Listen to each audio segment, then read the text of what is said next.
افلا یتدبرون القرآن، تدبر قرآن، مولانا امین احسن اصلاحی رحمہ اللہ۔ سورہ صافات آیات 11 تا 74۔ آگے کا مضمون، آگے احوال قیامت کی تفصیل ہے اور مقصود اس سے یہ دکھانا ہے کہ جو لوگ اللہ کے سوا دوسری چیزوں کی پرستش کر رہے ہیں، قیامت کے دن ان کا اور ان کے معبودوں کا کیا حال ہونا ہے۔ شرک کے علمبردار لیڈر اور ان کے پیرو کس طرح ایک دوسرے پر لعنت کریں گے، اور اہل ایمان جو تمام مخالفتوں کے علی الرغم توحید اور قیامت کے عقیدے پر جمے رہیں گے، اللہ تعالیٰ ان کو کس فوز عظیم سے نوازے گا۔ آیات کی تلاوت فرمائیے۔ اعوذ باللہ من الشیطان الرجیم، بسم اللہ الرحمن الرحیم۔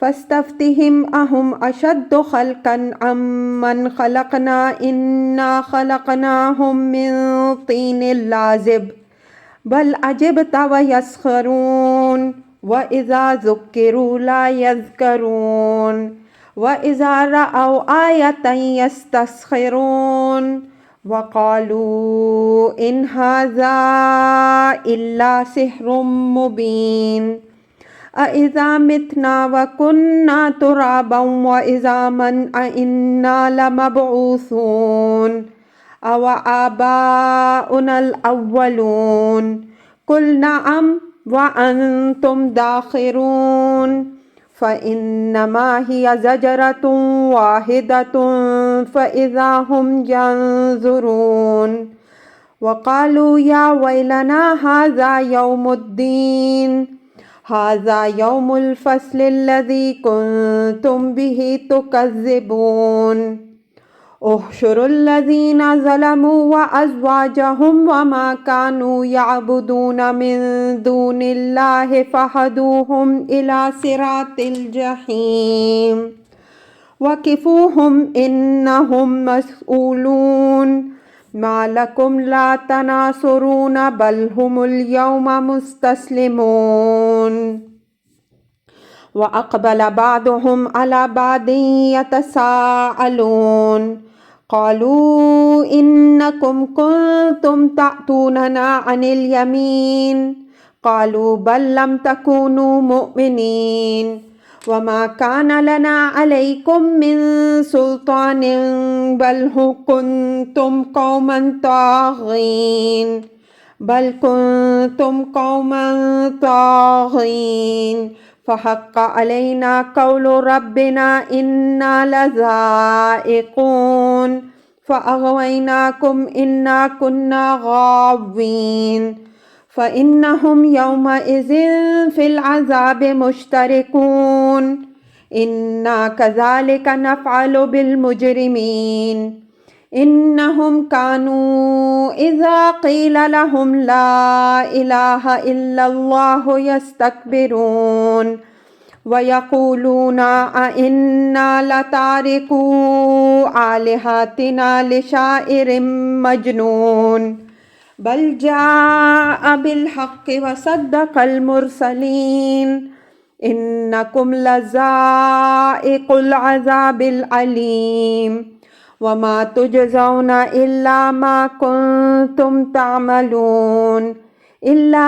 عباد الله المخلصين أولئك لهم رزق معلوم فواكه وهم مكرمون في جنات النعيم على سرر متقابلين يطاف عليهم بكأس من معين بيضاء لذة للشاربين لا فيها غول ولا هم عنها ينزفون وعندهم قاصرات الطرف عين كأنهن بيض مكنون فأقبل بعضهم على بعض يتساءلون قال قائل منهم إني كان لي قرين يقول أئنك لمن المصدقين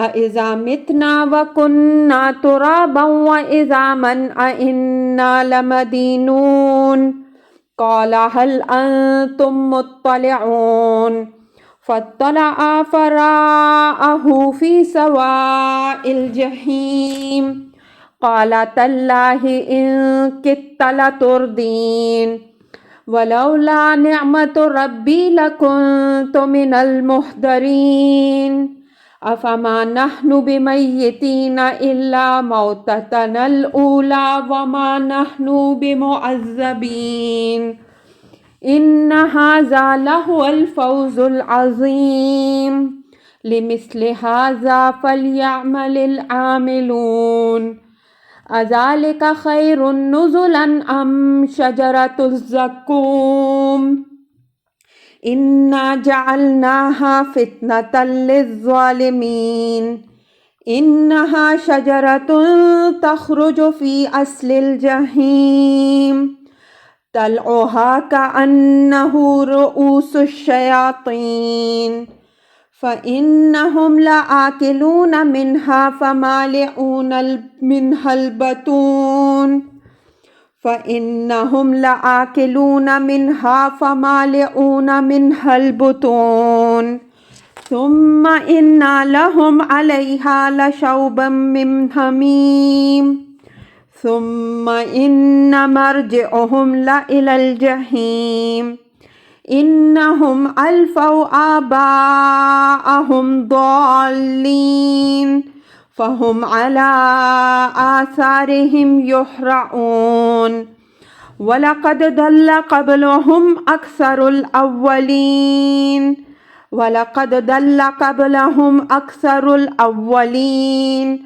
ولقد أرسلنا فيهم منذرين فانظر كيف كان عاقبة المنذرين إلا عباد الله المخلصين۔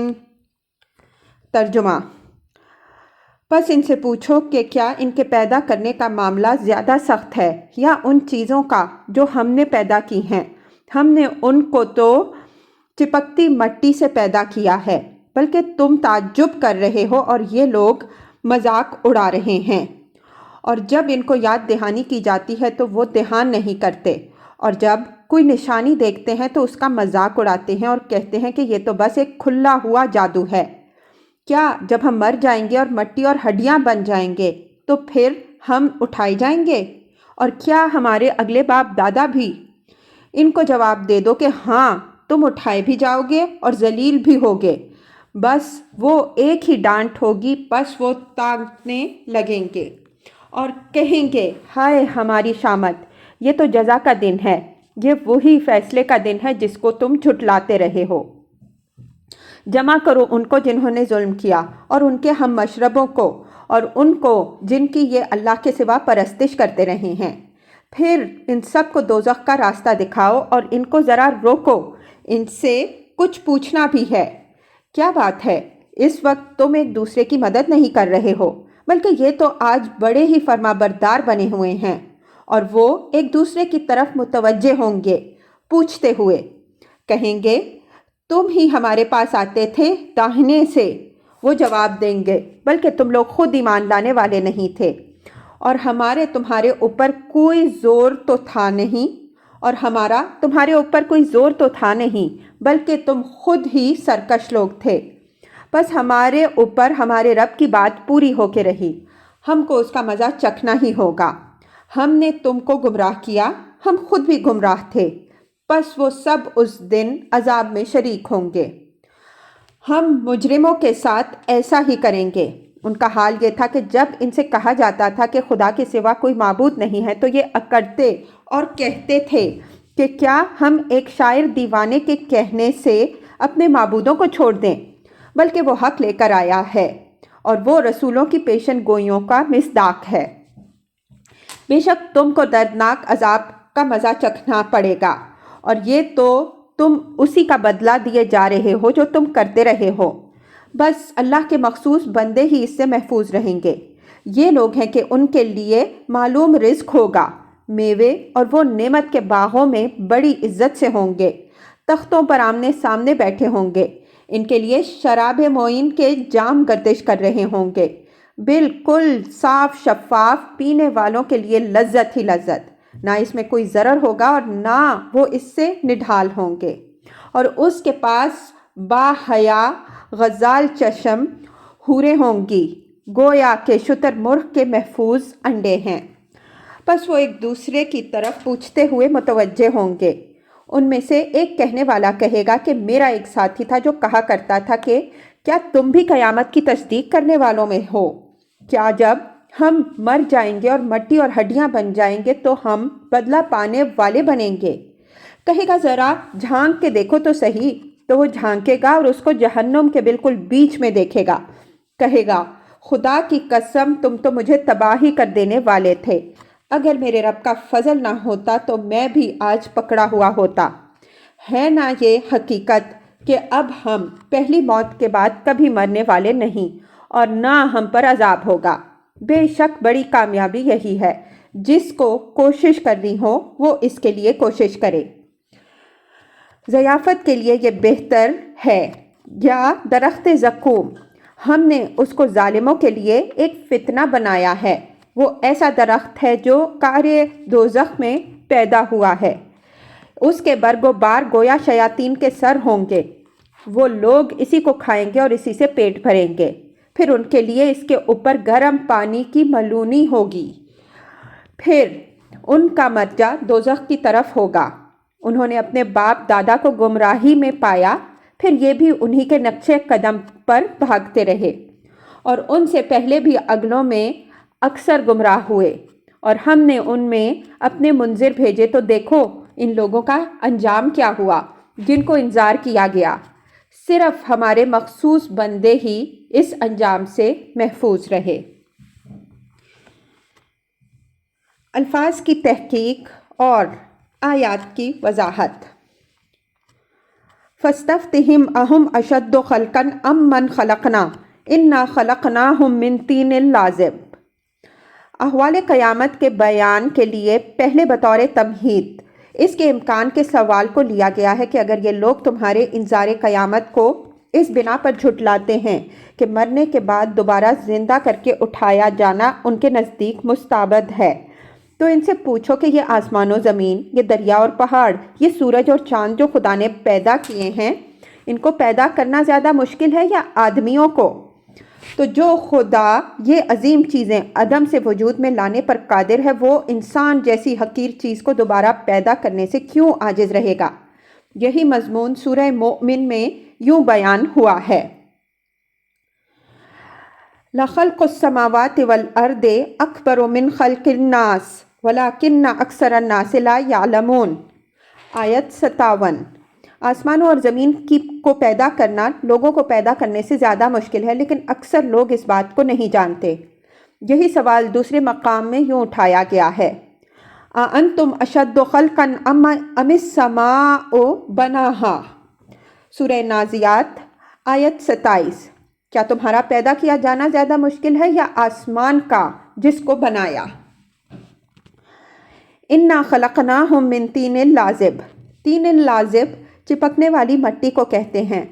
مطلب یہ ہے کہ ان کو تو ہم نے چپکنے والی مٹی سے بنایا ہے، ہمیں ان کے بنانے کے لیے کوئی خاص سر و سامان فراہم نہیں کرنا پڑا تھا کہ دوبارہ اس کو فراہم کرنا ہمارے لیے مشکل ہو جائے۔ جس مٹی سے ہم نے ان کو بنایا اس کی بہت بڑی مقدار ہمارے پاس موجود ہے، ہم جب چاہیں گے ان کو پھر بنا دیں گے۔ جب پہلی بار ہمیں کوئی مشکل پیش نہیں آئی تو دوبارہ ہمارے لیے یہ کام کیوں مشکل ہو جائے گا؟ یہاں من خلقنا میں من کے استعمال سے ذہن اس طرف بھی جاتا ہے کہ مقابلہ ملائکہ اور جنات کی خلقت سے کیا جا رہا ہے۔ اس صورت میں مطلب یہ ہوگا کہ ان سے پوچھو کہ ان کو پیدا کرنا زیادہ مشکل ہے یا دوسری مخلوقات جو ہم نے پیدا کی ہیں، مثلا جنات اور ملائکہ، ان کو پیدا کرنا زیادہ مشکل ہے۔ ان کو تو ہم نے مٹی سے پیدا کیا ہے اور ملائکہ اور جنوں کو تو نور اور نار سے پیدا کیا ہے، تو اگر ہم ان کے پیدا کرنے پر قادر ہو گئے تو ان کو دوبارہ پیدا کرنا ہمارے لیے کیوں مشکل ہوگا؟ یا ان کو دوبارہ پیدا کرنے سے کیوں قاصر رہ جائیں گے؟ بل عجبت و یسخرون، یعنی تمہارے لیے ان کا انکار تعجب انگیز ہے اور ان کے لیے تمہارا یہ دعویٰ وجہ تمسخر ہے۔ تم حیران ہو رہے ہو کہ بھلا کوئی عاقل ایسی واضح حقیقت کو کس طرح جھٹلا سکتا ہے، اور ان کا حال یہ ہے کہ وہ مذاق اڑا رہے ہیں کہ کوئی شخص عقل و ہوش رکھتے ہوئے اس طرح کی بات کس طرح کہہ سکتا ہے۔ مطلب یہ ہے کہ تمہارے اور ان کے درمیان بعد المشرکین ہے اور تم ان کی اس دوری کا صحیح اندازہ نہیں کر رہے ہو، اس وجہ سے ان کا رویہ تمہارے لیے وجہ پریشانی ہے۔ فَإِذَا ذُكِّرُوا لَا يَذْكُرُونَ، یہ اس بودھ ذہنی کا لازمی نتیجہ ہوا ہے کہ جب ان کے سوچنے کا انداز اتنا مختلف ہے کہ جو چیز تمہارے نزدیک بدیہی ہے وہ ان کے نزدیک ایک مذاق ہے، تو تمہاری ساری تذکیر و تنبیہ ان کے لیے بالکل بے سود ہے۔ ان کو جو نصیحت بھی کی جاتی ہے وہ سب ہوا میں اڑ جاتی ہے، کوئی دلیل بھی ان پر کارگر نہیں ہوتی۔ وَإِذَا رَأَوْا آیَةً يَسْتَسْخِرُونَ وَقَالُوا إِنْ هَٰذَا إِلَّا سِحْرٌ مُّبِینٌ، فرمایا کہ اس طرح کے لوگ کسی بڑے سے بڑے معجزے سے بھی قائل نہیں ہوتے۔ زج کرنے کے لیے اس کا مطالبہ تو کرتے ہیں، لیکن جب کوئی نشانی ان کے سامنے آتی ہے تو اس کا مذاق اڑاتے ہیں اور کہتے ہیں کہ یہ تو ایک کھلا ہوا جادو ہے۔ أَإِذَا مِتْنَا وَكُنَّا تُرَابًا وَعِظَامًا أَإِنَّا لَمَبْعُوثُونَ أَوْ آبَاؤُنَا الْأَوَّلُونَ، یہ تعبیر ہے اس مذاق کی۔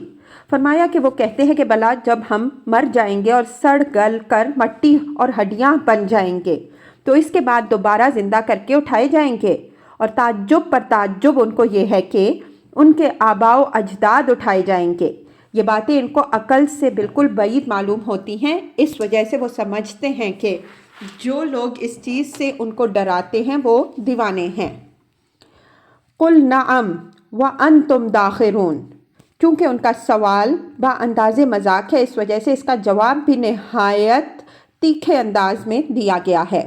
فرمایا کہ جی ہاں، آپ لوگ اٹھائے بھی جاؤ گے اور اس وقت نہایت ذلیل بھی ہوگے۔ فَإِنَّمَا هِيَ زَجْرَةٌ وَاحِدَةٌ فَإِذَا هُمْ يَنظُرُونَ، یعنی یہ لوگ اس غلط فہمی میں نہ رہیں کہ ان کو دوبارہ اٹھا کھڑا کرنے کے لیے اللہ تعالیٰ کو کوئی خاص اہتمام و انتظام کرنا پڑے گا۔ یہ کام صرف ایک ڈانٹ میں انجام پا جائے گا، ایک ہی ڈانٹ میں وہ دفعتاً اٹھ کر تاکنے لگیں گے۔ سورہ نازعات میں یہی مضمون اس طرح بیان ہوا ہے۔ فَإِنَّمَا هِيَ زَجْرَةٌ وَاحِدَةٌ فَإِذَا هُمْ بِالسَّاہِرَةِ، آیات 13 تا 14۔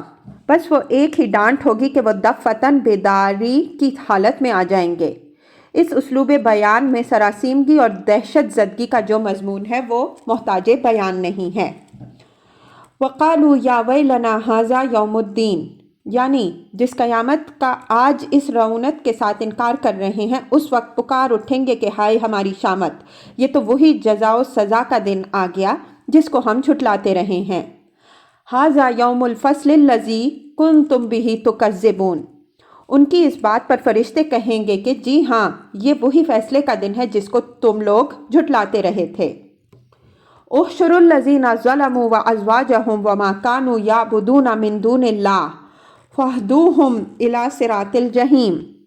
الذین ظلموا سے مراد یہاں مشرکین ہیں، اس لیے کہ سب سے بڑا ظلم شرک ہے۔ یہاں قرینہ دلیل ہے کہ اشارہ خاص طور پر ائمہ شرک کی طرف ہے۔ لفظ ازواج یہاں ہم مشربوں، اتباع اور پیروکاروں کے لیے استعمال ہوا ہے۔ ما کانوا یعبدون سے مراد ان کے شرکائے جن اور وہ اصنام و احجار ہیں جن کی وہ پرستش کرتے رہے تھے۔ قیامت کے دن ان سب کے بارے میں اللہ تعالیٰ کی طرف سے فرشتوں کو حکم ہوگا کہ ان سب کو اکٹھا کر کے ان کو جہنم کا راستہ دکھاؤ۔ وَقِفُوهُمْ إِنَّهُمْ مَسْئُولُونَ مَا لَكُمْ لَا تَنَاصَرُونَ بَلْ هُمُ الْيَوْمَ مُسْتَسْلِمُونَ، یہ اس دن ان کی ذلت اور بے بسی کی تصویر ہے۔ ارشاد ہو گیا کہ اچھا ذرا دیر کے لیے ان کو روکو، ان سے ایک بات تو پوچھ لی جائے۔ مَا لَكُمْ لَا تَنَاصَرُونَ، یہ وہ بات ہے جس کو پوچھنے کے لیے ان کو روکا جائے گا۔ ارشاد ہوگا کہ کیا وجہ ہے کہ آج تم لوگ ایک دوسرے کی مدد نہیں کر رہے۔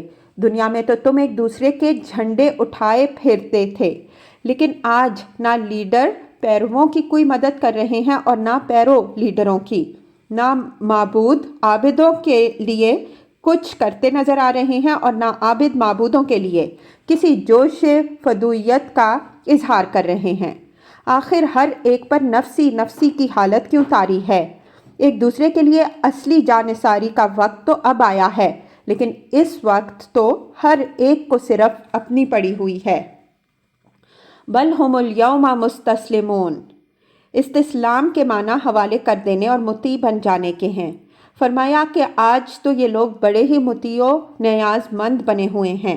کل تک تو ان کی رعونت کا یہ عالم تھا کہ پٹھے پر ہاتھ نہیں رکھنے دیتے تھے، لیکن آج سب نے ہتھیار ڈال دیے ہیں۔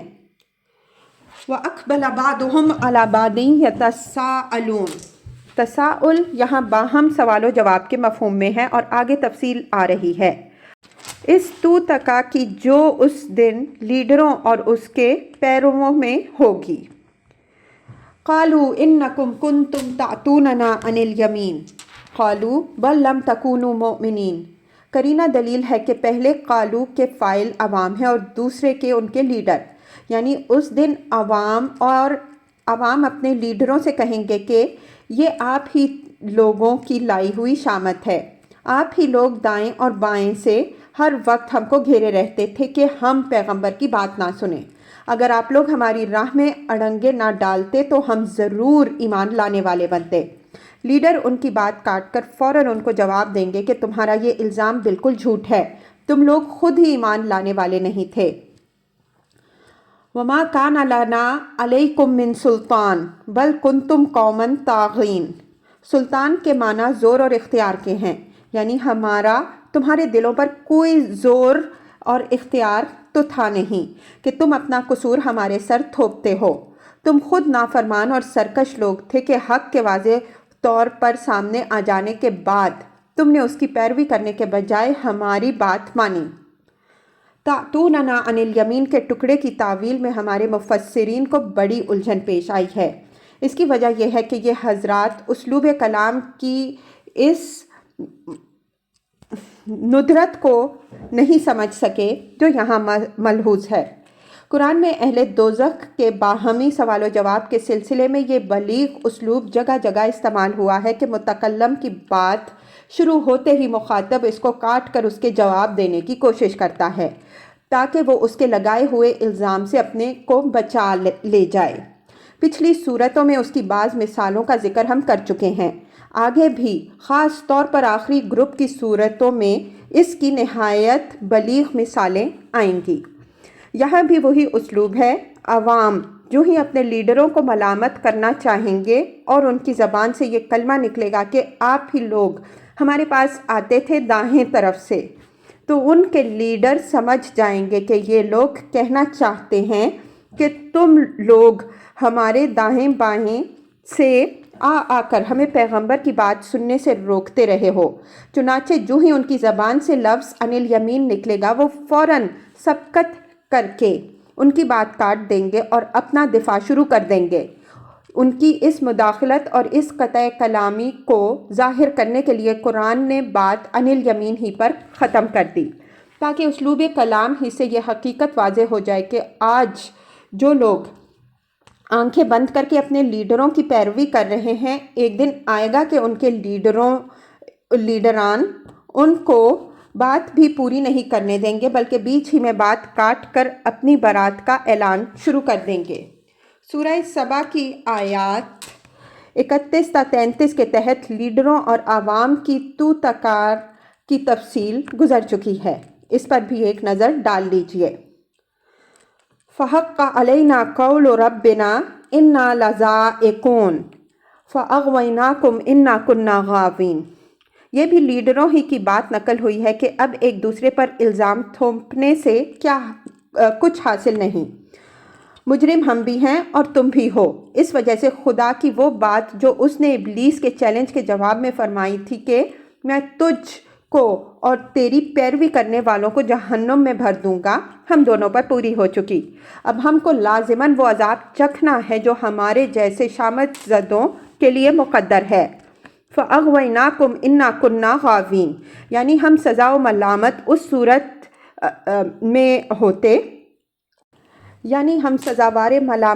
صورت میں ہوتے جب ہم خود نیک ہوتے اور تم کو بد بنانے کی کوشش کرتے۔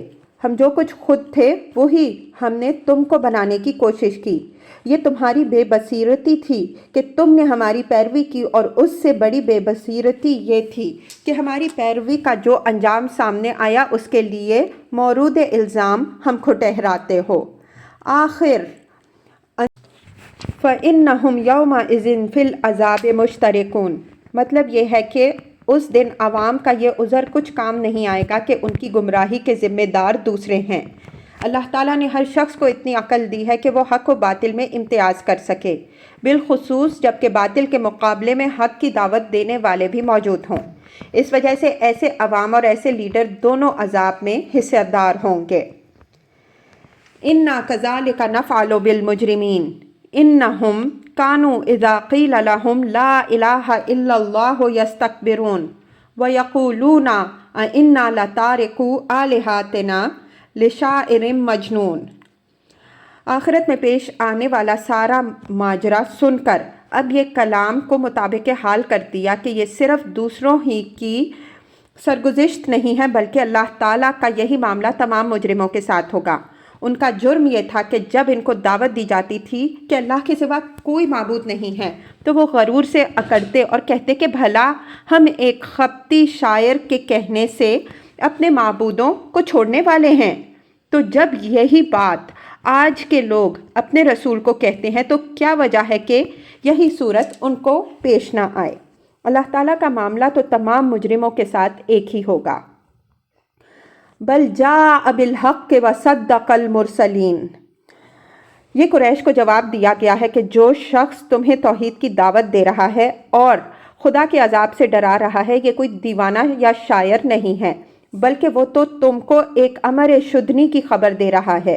اس کے رسول برحق ہونے کی نہایت واضح دلیل یہ ہے کہ حضرت ابراہیم علیہ السلام سے لے کر حضرت مسیح علیہ السلام تک تمام رسولوں نے اس کی پیشن گوئی کی ہے، اور اس کی بعثت سے ان کی پیشن گوئیوں اور ان کی تعلیمات کی تصدیق ہوئی ہے۔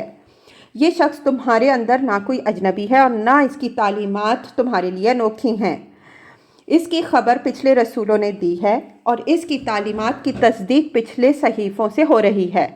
اگر تم اس بات سے بے خبر ہو تو اہل کتاب سے پوچھو، ان میں جو ایماندار ہوں گے وہ اس بات کی تصدیق کریں گے۔ یہ ساری باتیں پچھلی صورتوں میں تفصیل سے زیر بحث آ چکی ہیں، اس وجہ سے ہم یہاں اشارہ پر اکتفا کرتے ہیں۔ اِنَّکُمْ لَذَائِقُو الْعَذَابِ الْأَلِیمِ وَمَا تُجْزَوْنَ إِلَّا مَا كُنْتُمْ تَعْمَلُونَ، یعنی اللہ کا رسول تمہیں جس عذاب کی خبر دے رہا ہے اس کو خبط و جنون پر محمول نہ کرو، بلکہ وہ ایک حقیقت ہے۔ اگر تم نے اس کی تکذیب کر دی تو تمہیں لازماً اس دردناک عذاب سے دوچار ہونا پڑے گا، اور یہ تمہارے ساتھ کوئی زیادتی نہیں ہوگی بلکہ یہ ٹھیک ٹھیک تمہارے اعمال کا بدلہ ہوگا جو تمہارے سامنے آئے گا۔ الا عباد اللہ المخلصین، استثناء یہاں منقطع ہے، مطلب یہ ہے کہ اس انجام سے ہر ایک کو سابقہ پیش آنے والا ہے۔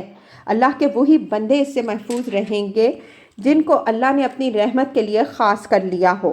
یہ بات ہم جگہ جگہ واضح کرتے آ رہے ہیں کہ اللہ تعالیٰ اپنے فضل و رحمت کے لیے انہی بندوں کو خاص کرتا ہے جو اپنے ایمان و عمل سے اس کا استحقاق پیدا کرتے ہیں۔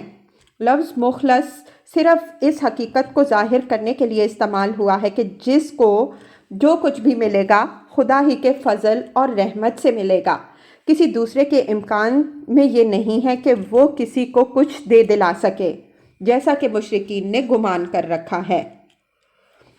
اولئک لہم رزق معلوم، فرمایا کہ بے شک یہ لوگ ہیں جن کے لیے خدا کے ہاں معلوم اور متعارف رزق ہوگا، مطلب یہ ہے کہ ان کے کھانے پینے کے اوقات کا پروگرام بھی ان کے منشا کے مطابق معین ہوگا، اور جو چیزیں ان کے سامنے پیش کی جانے والی ہوں گی وہ بھی ان کی پسند اور ان کے انتخاب کے موافق ہوں گی۔ دوزخیوں کا حال یہ ہوگا کہ دوزخ کے داروغے ان کے آگے جب ان کے جی میں آئے گا کچھ پھینک ماریں گے، اور جو چیزیں بھی پھینکیں گے وہ بالکل اجنبی اور ایک سے ایک بڑھ کر بری ہوں گی۔ لیکن اہل جنت کے سامنے جو چیزیں بھی پیش کی جائیں گی ان کی طلب، ان کی پسند اور ان کے پروگرام کے مطابق پیش کی جائیں گی۔ وہ چیزیں ان کے لیے انجان نہیں ہوں گی کہ ان کو دیکھ کر ان کے باز و وحشت ہو، بلکہ ہر چیز جانی پہچانی ہوئی ہوگی۔ البتہ معیار ہر چیز کا وہ ہوگا جو جنت اور اہل جنت کے لیے خاص ہے۔ كلما رزقوا منها من ثمرة رزقا قالوا هذا الذي رزقنا من قبل وأتوا به متشابها۔